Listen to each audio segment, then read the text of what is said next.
The first Splatoon came out for the Wii U back in 2015 and was one of the system's best games and a great original IP.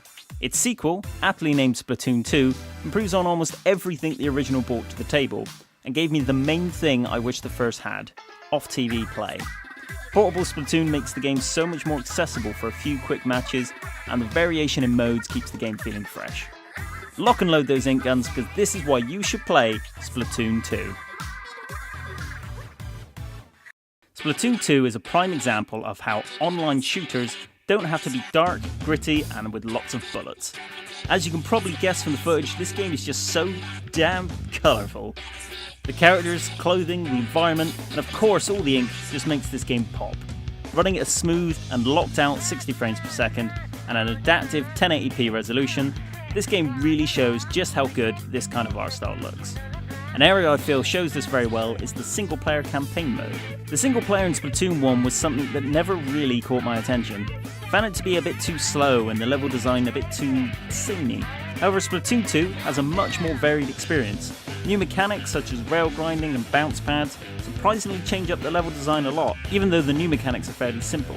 In the context of Splatoon 2's overall mechanics, they allow much more interesting and varied sections and levels. This also oozes over into the bosses as well. One of my favourite boss designs has got to be the Octo Oven, 425 degrees of pain. It's literally a giant octagon with a bread oven on each side. To attack you, it cooks the bread until the oven's pink, and the bread fires at you with full doughy force. And if you're not careful, you'll be toast.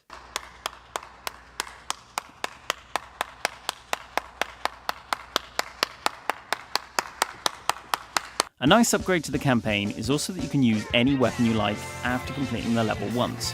Sounds minor, but it gives you reasons to return to the campaign, gives you new ways to tackle levels and bosses. You can also upgrade all of your weapons as well, using points you earn throughout the campaign. You then unlock these weapons to use in multiplayer. Speaking of multiplayer, Splatoon 2 brings a new Horde-style mode to the game, and with the weirdest enemies I could imagine. Mutated salmon. Are they evolved humans like the squidlings? I don't really want to know. All I know is that they don't like ink, and they have a lot of moolah for me to rob them of. This is Salmon Run. You and 3 other Squidmen assist me! Take on hordes of various salmonoids, ranging in size for your regular grunts that die in a few hits, and several types of boss salmon. Each you have to kill in a different way, each varying in difficulty. The bosses are your main target in Salmon Run. In order to complete each wave, you have to collect enough golden eggs in order to meet your work quota. You earn 3 each time you kill a boss. The more you collect, the more points you earn, the quicker you upgrade, the more weapons, clothing and accessories you can buy. Also, the more demon fish you can eradicate from the face of the earth. I really enjoy Salmon Run. The map design is interesting, forcing you into corners, having to shoot your way out.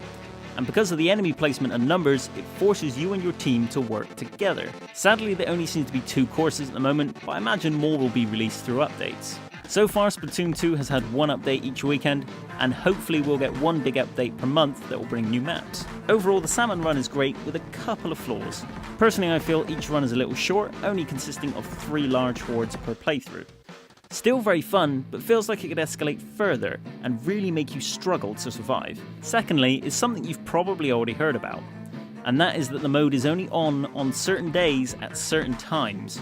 This has been annoying already, meaning that I can't play with my friends because they're only available at certain times.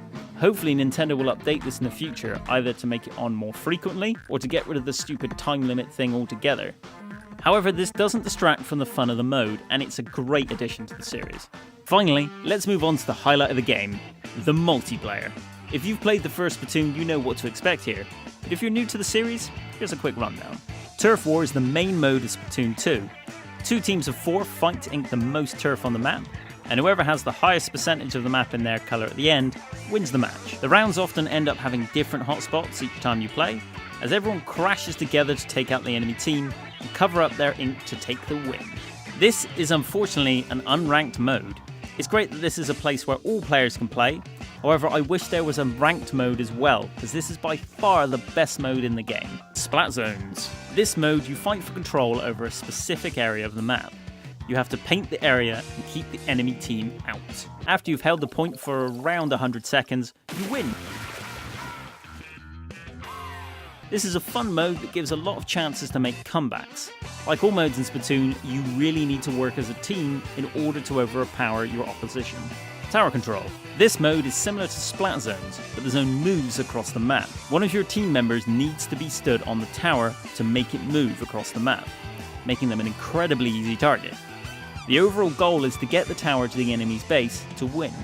Rainmaker is essentially reverse capture the flag, if the flag was a bazooka. You have to carry the Rainmaker to the enemy's base in order to win. You can use it as a weapon, but if you overuse it, the Rainmaker will respawn, and it will give your enemies a chance to get it themselves. And if you're splattered while carrying it, the enemy has a chance again to grab it themselves and take it to your base. These modes are all fun, but none are as good as the Turf War mode, and it's a shame there's no ranked version of this. Moving on to maps in the multiplayer, all are really well designed and aesthetically pleasing. My favourites so far are Humpback Pump Track, a circular course set in a skate park, with the battle often rotating around the outside ring and then crashing into the middle in an explosion of ink. And my other favourite is Muscle Forge Gym, consisting of large slopes and lots of hot zones. There are several other courses, some from the original game as well, but these two really stood out for me, and I hope the future free updates will bring more great courses. The issue with the courses, however, is like Splatoon 1, they're on a painfully slow rotation system. Only 2 maps are ever available at the same time, and you don't get new ones for 2 hours. Compared to Splatoon 1's 4 hours, this is a lot shorter, but this is still far too long and means you repeat courses too much during longer playthroughs. 30 minutes per rotation would be much better. Moving on from maps is weapons and specials. Splatoon 2 may have launched with just one new weapon, but has been updated and grown its library of weapons quickly since day one. My personal favourites are the Splat Dualies, twin Uzi style link guns that also allow you to dodge roll, and my new personal favourite, the Splat Brella. It's a shotgun with a shieldable and projectile umbrella attached. It's so damn cool. All the other weapons have thankfully been tweaked as well to make them more viable and funner to use, such as the Splat Shot sniper rifle. Being able to keep its charge for a few seconds while you swim, allowing you to be more active as a sniper. The Roller, a somewhat overpowered weapon in the first game, seems to have been nerfed in that you slow down more when being shot. There's many other weapons, such as paintbrushes, buckets, miniguns, and many more, which I'll leave for you to discover. You also have entirely new special attacks over the first game. These are much better balanced than the first one, and there's no invincible specials either. Although each special has good attack power, they're now more useful to scatter your enemies rather than kill them. My favourite is the laser-style ink weapon that shoots through walls. It's super slow, but it's powerful to counterbalance that. Other specials include heat-sinking rockets, giant explosions, and frickin' jetpacks. Okay, maybe that one's my favourite.